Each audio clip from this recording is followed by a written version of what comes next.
Hi, I'm Julie Wilder. I'm the creator of the Spiral Spectrum Cosmic Calendar, being renamed from the Rainbow Bridge Calendar this year to more appropriately describe what is going on here. I'm so grateful that you are taking the time to watch this. I'm actually in production right now on the back end, making sure that this calendar is beautiful and also taking some reader suggestions to make it a little bit easier to read and reference.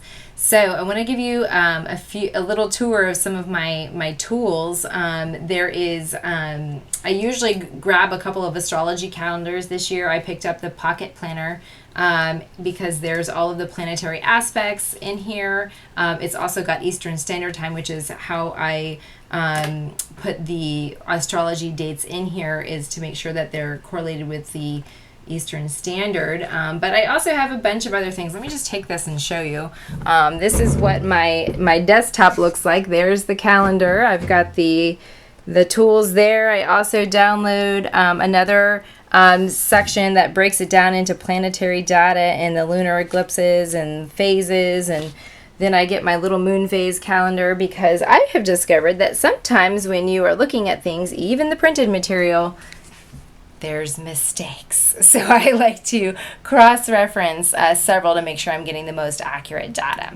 So let me go ahead and give you a little tour of the calendar. I use a program called Adobe Illustrator in order to make this calendar.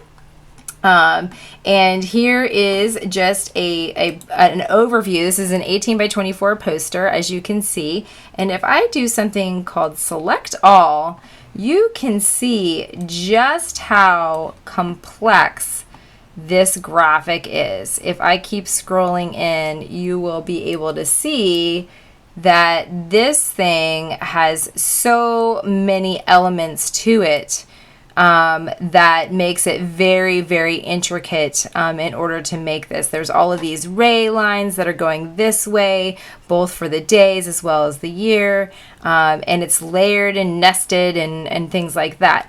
Luckily for me, these days, it was really the creation of the initial design in the calendar that was the hardest part of the work, and took many, many, many weeks to actually create the entire framework and the design.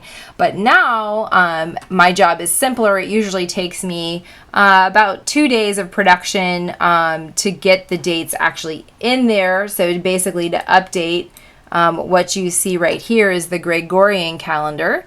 So it takes me a little bit of time to update that. And then I have to change all of the rays. So these thin lines going this way are the days. So I have to make sure that that color, the first day matches up to blue the first day of the year. So I have to update those. And of course, I have to update all of the moons, put those on the right days, as well as every single transit. So that takes about 2 days of production time itself. And then I actually go back and do a lot of proofreading, and it's probably the hardest part is the actual proofreading, because I want to make sure I triple check it and cross-reference and do all those different kinds of things. So that's a little bit of a tour of the back end of this. You'll notice I've got everything. I just want to show you, I'm kind of updating the actual calendar this year. I'll show you last year's calendar. It's right here in this little frame. Woohoo! Because I'm looking at it as I design. So last year we had some fonts. I hope that can focus. It's a little bit hard to read because they're in cursive. And then when you come down here, I really realized, I'm sorry, that's not focusing right. I realized it was just a little bit thin when I was trying to read and understand it. So this time I decided to make it a little bit easier to read. I made the thin fonts a little bit thicker, and then I used 2 different fonts, new fonts right here and here, in order to make this easier to read. So now it's really, really, really easy to read.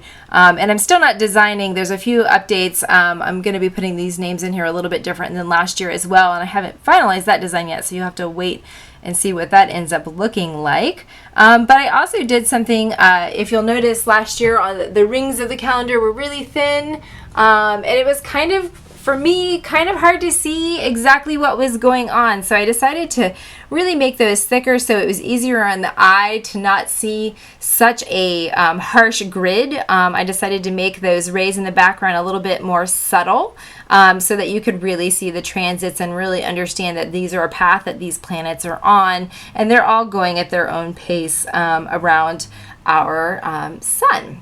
So that is it for this little back-end production session. I'm still not completed, but I wanted to actually get something out for you, a little preview of this is the logo in works, not quite finished yet, but I'm working on it. I keep seeing some little simple icon there, but I don't know what it will be yet. So if you have any ideas, let me know. All right. Thank you so much for watching the video, and don't forget that you can pre-order your calendar online right now by clicking on the link below. Thank you.